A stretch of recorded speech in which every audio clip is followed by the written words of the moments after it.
আসসালামু আলাইকুম এভরিওয়ান, সবাই কেমন আছেন? আশা করি সবাই ভালো আছেন, সুস্থ আছেন।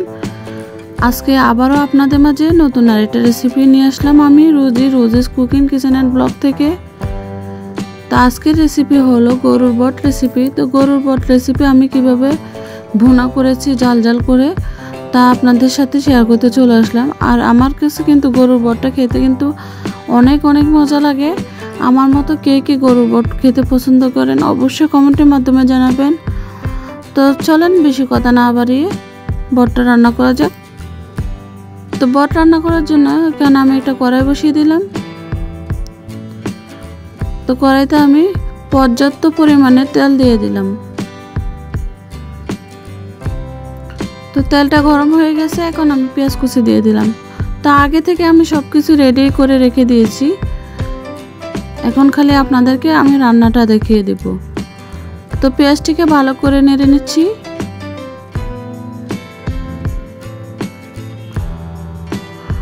তো এখানে দিয়ে দিলাম আস্ত মশলা, দারচিনি, এলাচি, তেজপাতা।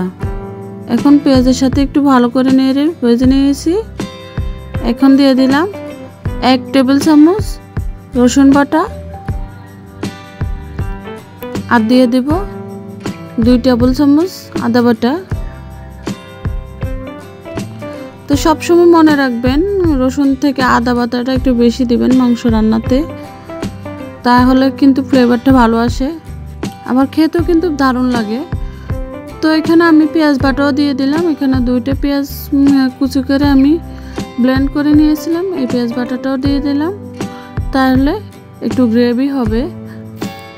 তো এখন ভালো করে নেড়ে একটু মশলাটাকে ভেজে নিচ্ছি, আদা রসুনের পেস্টটাকে।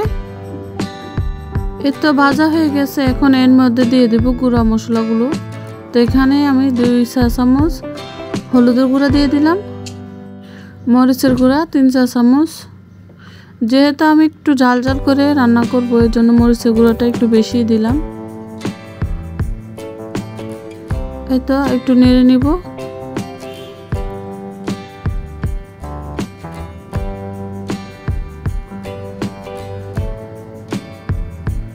তো একটু পানি দিয়ে ভালো করে মশলাটাকে কষিয়ে নিব।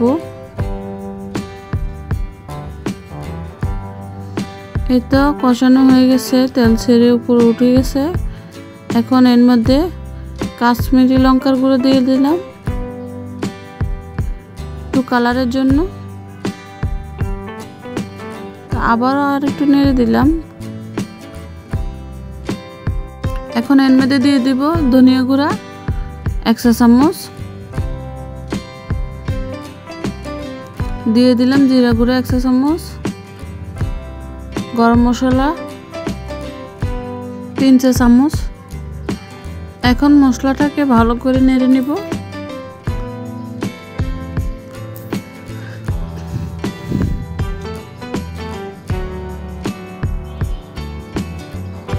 তো ভালো করে একটু ভেজে নিচ্ছি মশলাটাকে।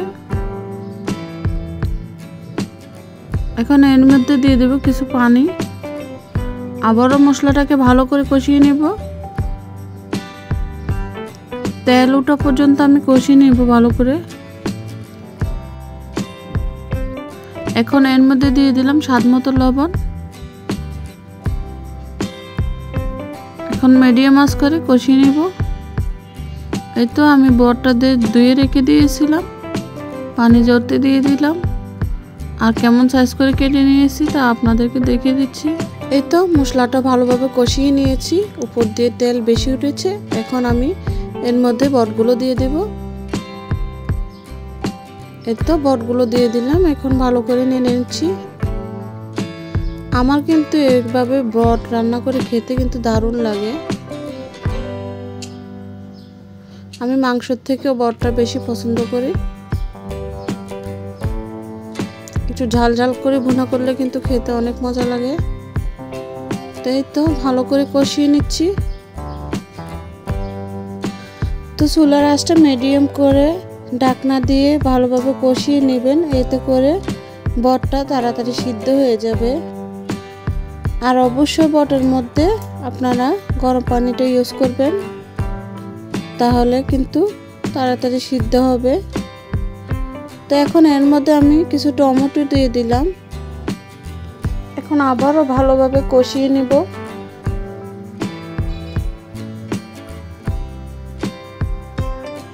এই তো ভালোভাবে কষিয়ে নিচ্ছে আর উপর দিয়েও তেল ছেড়ে দিচ্ছে।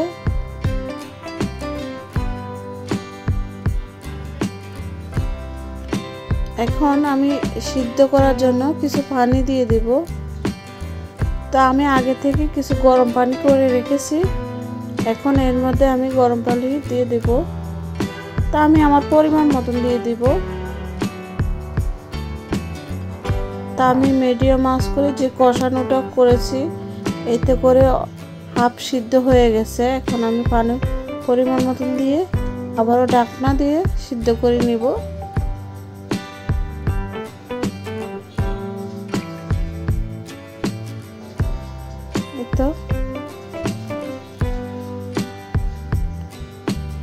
তো অনেকটা পানি টেনে গেছে আর বটটাও সিদ্ধ হয়ে আসছে।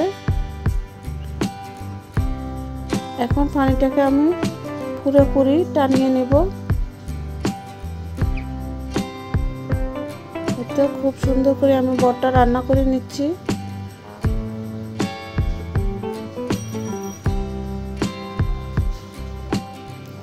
এখন আমি বটটাকে নামিয়ে নেব। এখন উপর দিয়ে আমি 1 চা চামচ জিরে গুঁড়ো দিয়ে দিলাম। কিছুক্ষণ নেড়ে নামিয়ে নেব। এখন এই তো আমার বটটা রান্না হয়ে গেছে, আমি এখন নামিয়ে নিচ্ছি। তো আজকে রান্না এই পর্যন্ত। সবাই ভালো থাকবেন, সুস্থ থাকবেন। দেখা হবে নেক্সট ভিডিওতে। আল্লাহ হাফেজ।